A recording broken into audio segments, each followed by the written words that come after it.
aquí comenzando el día con un cafecito. Les saluda la abogada María Belén Albuja, abogada inmigrante. Y el día de hoy vamos a hablar sobre distintos puntos. Vamos a hablar sobre DACA, vamos a contestar preguntas relacionadas a las excepciones de la carga pública y también vamos a hablar sobre lo que está pasando con el TPS. Así que muchas gracias por acompañarme con esta taza de café para comenzar el día de una manera positiva. Un abrazo inmenso a Almita. Espero que pronto nos veamos no solamente virtualmente, sino en persona cuando todo esto acabe. Déjeme contarle un poquito lo que está pasando en Albuja Law. Otro abrazo inmenso a Yuviri tomándonos una tacita de café juntos. Quiero contarle que en general los procesos migratorios siguen realizándose. Hay algunas excepciones y son obvias debido a las precauciones que tenemos que tomar. En general, los procesos que terminan con entrevistas, tanto como ciudadanía o como residencias, que al final de un proceso de 6 meses, un año, tienen una entrevista en las distintas oficinas de inmigración, esa parte del proceso está suspendida. De lo contrario, todo se sigue haciendo con normalidad. ¿Cuánto va a durar esas precauciones? USCIS nos indicó el día de ayer en un tweet que incluso ya están comenzando a realizar o pensando en la logística para realizar ciudadanías o juramentaciones de ciudadanías en grupos pequeños. Posiblemente esto ocurra en junio o en julio. No lo sabemos con exactitud, pero seguramente cuando tengamos una notificación precisa y realmente real, les estaremos compartiendo la noticia. Muchos saludos a Ana. ¿Cómo está, Ana? Qué gusto verle. Espero que su mami en El Salvador esté bien. Un abrazo inmenso a Tere Casillas, que es la abogada especialista en asuntos de negocios. Así que si usted tiene algún negocio, especialmente los latinos que tenemos negocios propios, creo que tenemos muchas dudas y preguntas y es el momento de hablar con el profesional indicado. Hablemos ahora sobre inmigración mientras nos tomamos esta taza de café. En inmigración hay 3 temas que quiero cubrir el día de hoy en esta media hora de cafecito juntos y básicamente es DACA, excepciones de carga pública y también vamos a hablar sobre el TPS. Hablemos sobre DACA porque creo que muchos estamos esperando las noticias de la Corte Suprema.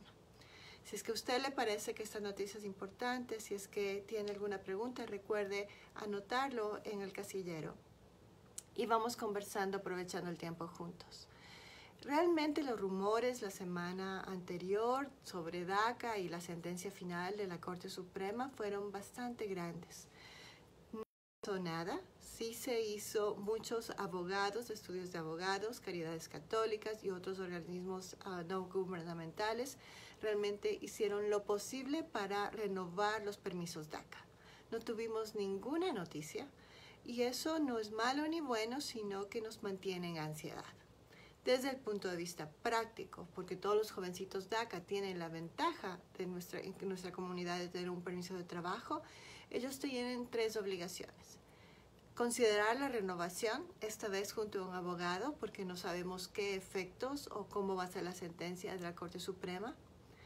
Segundo, saber que ese permiso de trabajo le permite, si es que lamentablemente es despedido, solicitar desempleo y por eso es una importancia mayor de este permiso de trabajo. Y tercero, creo que los jovencitos DACA tienen el deber, y esto ya creo que es un deber, ya no son tan jovencitos, ya son casados, ya son padres de familia, de realizar los casos que tienen de los que tienen disponibilidad. Hay muchos jovencitos que están casados, hay muchos jovencitos que tal vez tienen un posible auspicio del empleador, hay jóvenes que tienen tal vez padres que les han solicitado, entonces realmente es el momento de seguir adelante con esos casos. La incertidumbre de DACA continúa, obviamente les mantenemos informados y el consejo es el mismo. Por favor, renueve lo más pronto que pueda, porque lo que queremos es que tenga paz mental. Queremos que todas las renovaciones entren a USCIS antes de la sentencia final de la Corte Suprema. No sabemos cómo va a reaccionar la agencia que hace estos procesos, así que es preferible estar precavidos antes de tomar riesgos. Así que eso es con respecto a DACA. Seguimos esperando. Mientras comenzamos a hablar sobre algunas decepciones de la carga pública, muchos saludos a Henry. Ojalá que algún día podamos conocernos. Creo que solo hemos tenido la suerte de encontrarnos vía virtual, pero bueno, algún día. Esto no va a durar para siempre. Mariano, a mí, mucho gusto. ¿Cómo le va? Recibí estampillas de comida. ¿Afectará para arreglar los papeles a alguien? Ya vamos a hablar de eso, Mary. No se preocupe. Yuli Cintora, ¿cómo está, Yuli? Qué gusto verle. Sandra Reza, muchos saludos a la señora Reza. Ok, seguimos hablando sobre algunas decepciones de la carga pública, porque me parece un tema importante y no quiero ser ni fatalista ni tampoco ingenua. Y le voy a pedir, por favor, que me ayude a compartir este video, porque mucha gente tiene pánico a la palabra carga pública. Y tenemos más pánico porque estamos en medio de una pandemia y todos somos vulnerables y vamos a necesitar la posibilidad de ir tranquilos a un hospital si es que nos enfermamos para solicitar atención médica. Entonces, mi comunidad, la comunidad latina, lamentablemente ha sido muy dañada con la pandemia. En donde estamos en Colorado ya comenzamos a ver amigos y conocidos que lamentablemente se han enfermado. Lamentablemente el papá de una cliente mía falleció recientemente y eso ha sido muy duro.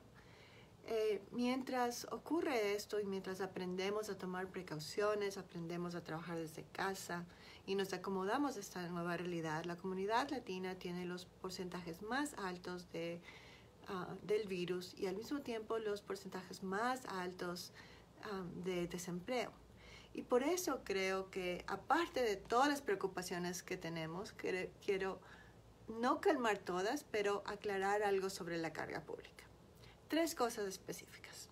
Ayúdeme con sus corazoncitos si es que le parece importante esta información y ayúdeme a compartir el video para que otra persona se tranquilice. Primera cosa importante de la carga pública. Hablemos de la ley en general. Esta ley o este concepto no es nuevo.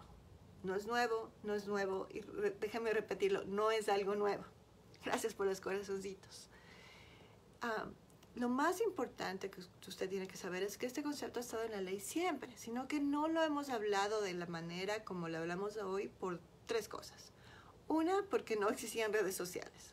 Segunda, porque no teníamos un presidente que tan frontalmente nos haya atacado, ¿no es cierto?, a la comunidad inmigrante.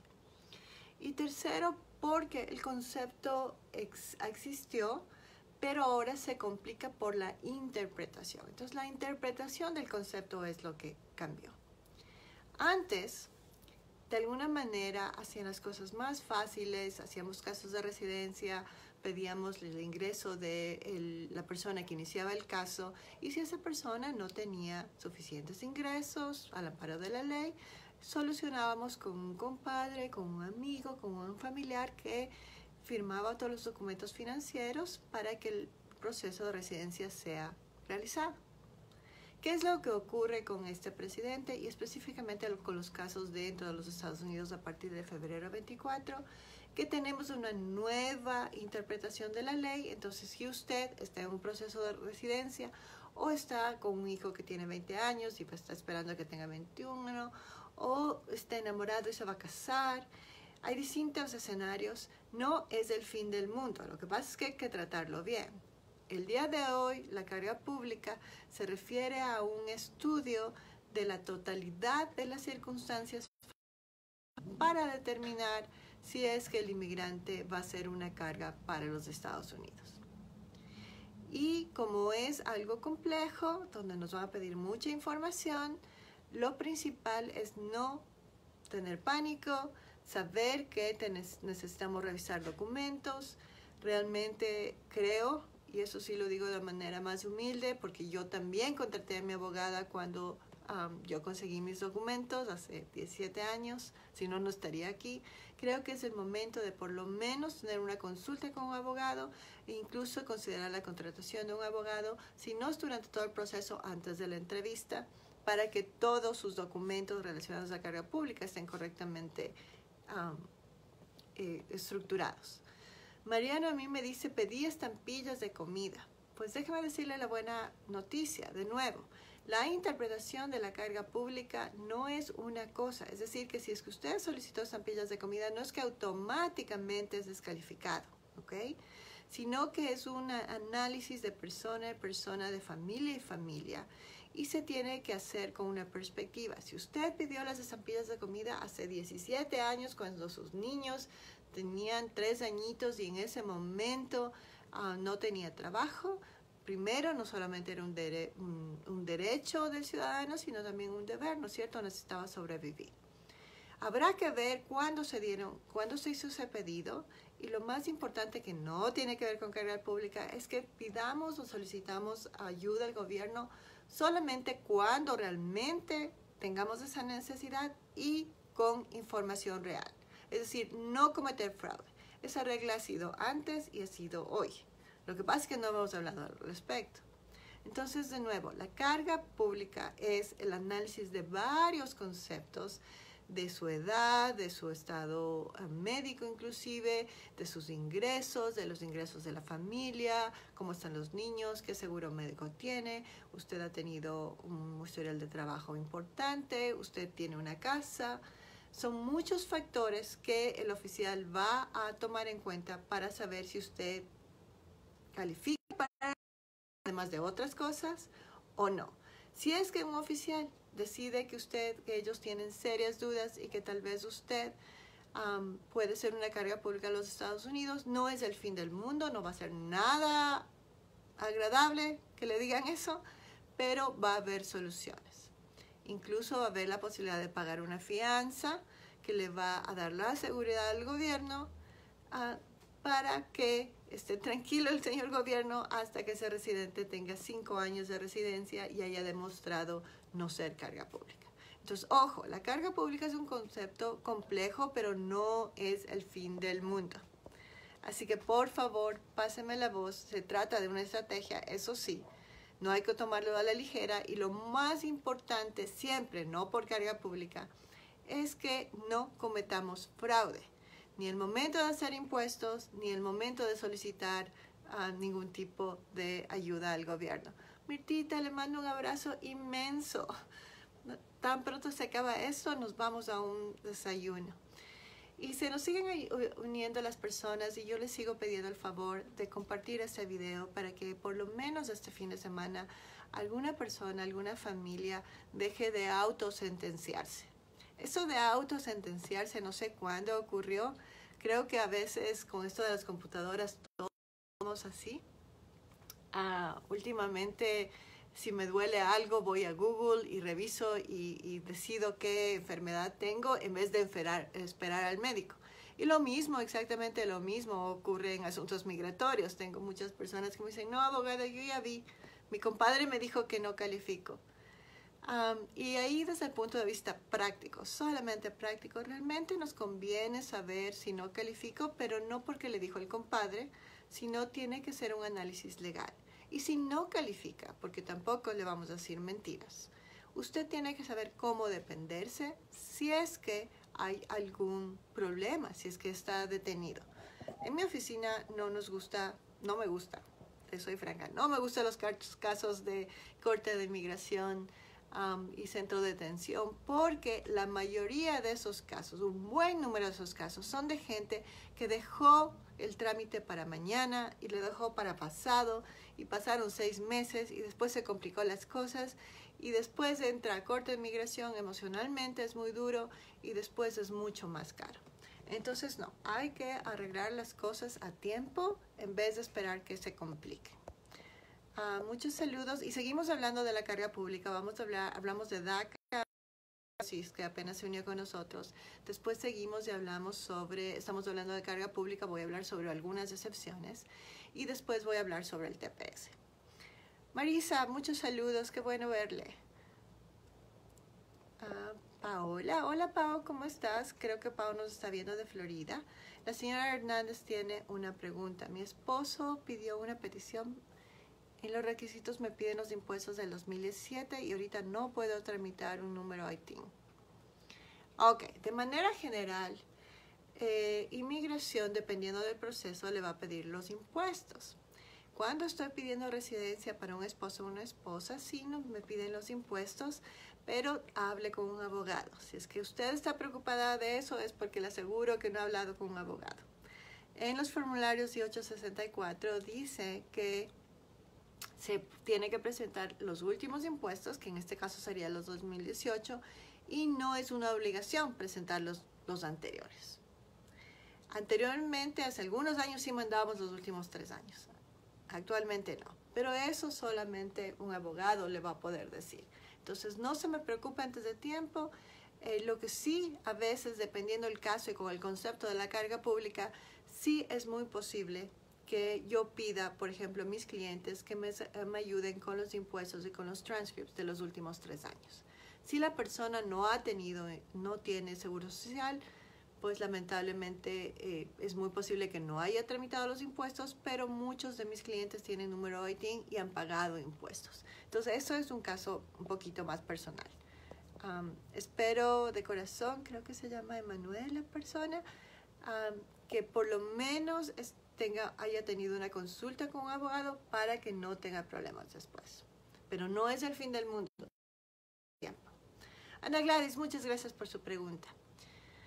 Mi pregunta es si me recomendaría tramitar el permiso de viaje para el TPS. Me encanta esa pregunta, Ana Gladys. Vamos a hacer un Facebook Live específico para la comunidad que tiene TPS. Yo creo que el permiso de viaje es una decisión personal. Y voy a hablarlo como inmigrante. Yo tenía planeado ir a El Salvador ahorita en mayo. Lamentablemente no va a ser posible. Y también tenía planeado ir a Ecuador a visitar a mi familia en diciembre. Voy a comprar el pasaje. Voy a cruzar los dedos, voy a cruzar los dedos. Es muy posible que las restricciones se mantengan y no pueda viajar.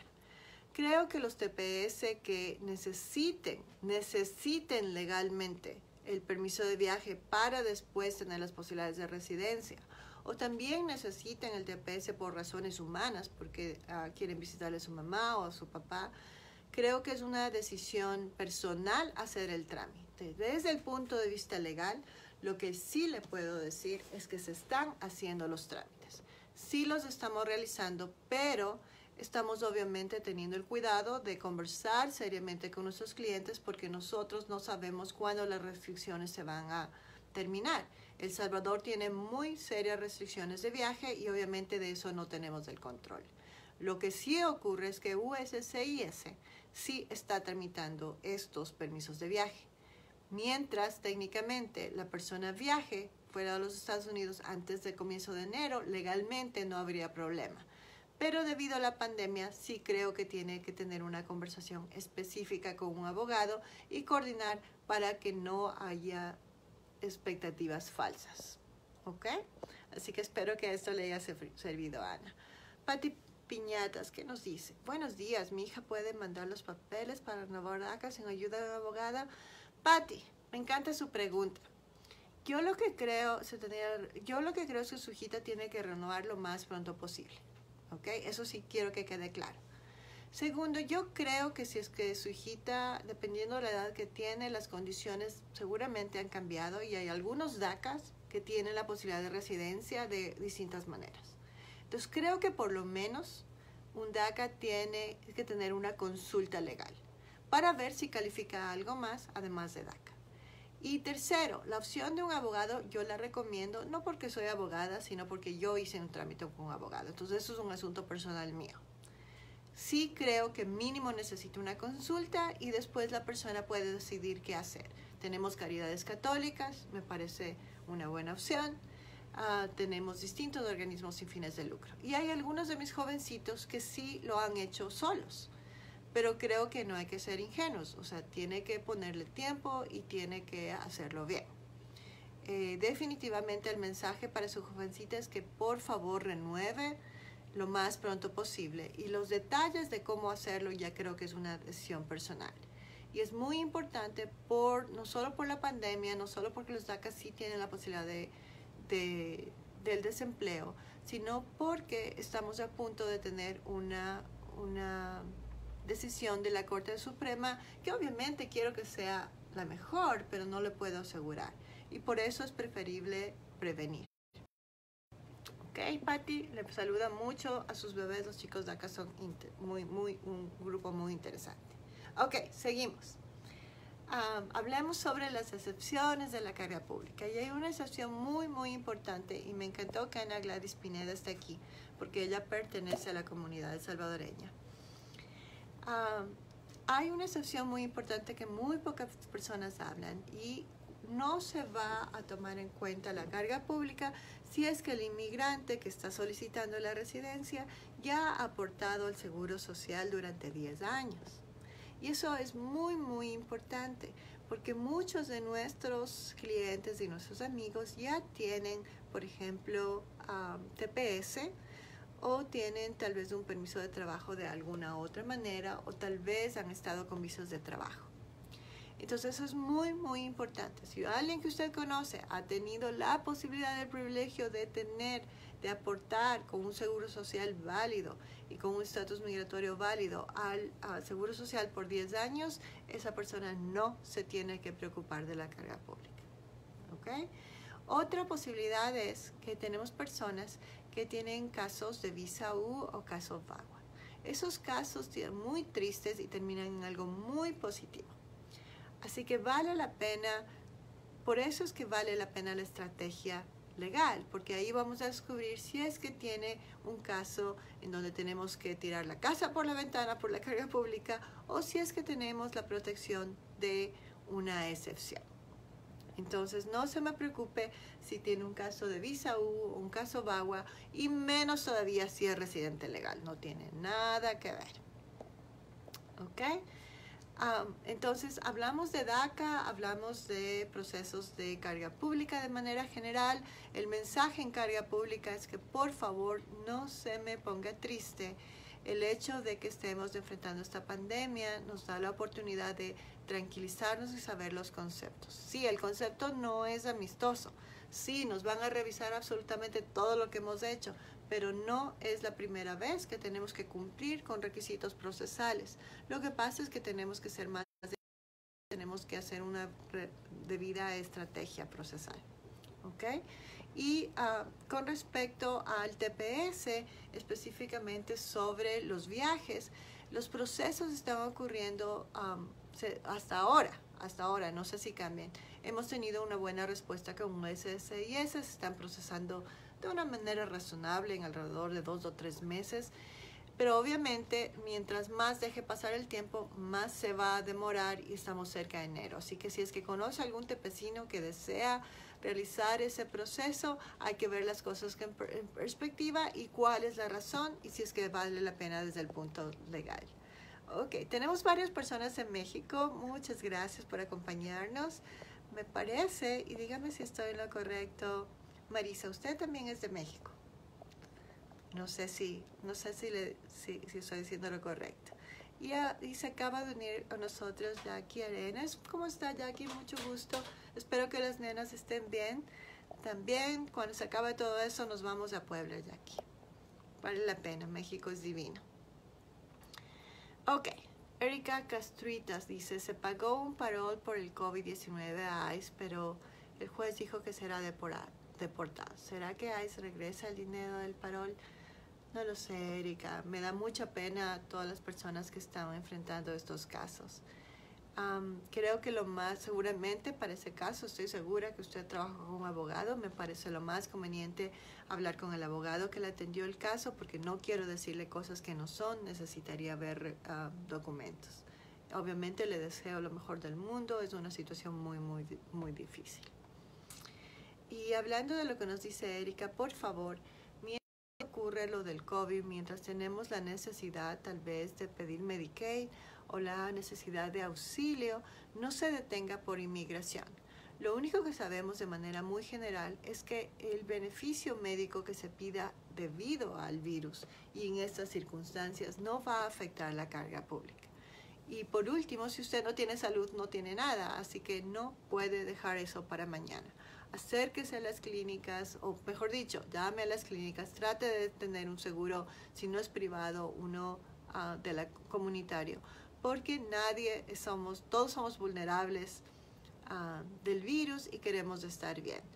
Desde el punto de vista legal, si usted tiene un caso, manténgase en contacto con un abogado y mantenga todas las documentaciones que prueben que usted, si solicitó algo, lo hizo de manera correcta, sin cometer fraude y sobre todo en estos tiempos, de tal manera que si luego tiene que probar que solicitó un auspicio, solicitó algún beneficio público, lo haga con tranquilidad.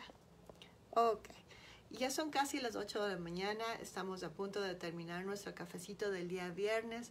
Les agradezco muchísimo por su presencia, les agradezco muchísimo por acompañarme todos los viernes a las 7:30, por compartir este video y por mantenerse con nosotros en estos tiempos un poquito inciertos, que estoy segura van a pasar, que no tenemos la bonita mágica sobre cuándo se termine, pero creo que vale la pena mantener una actitud positiva.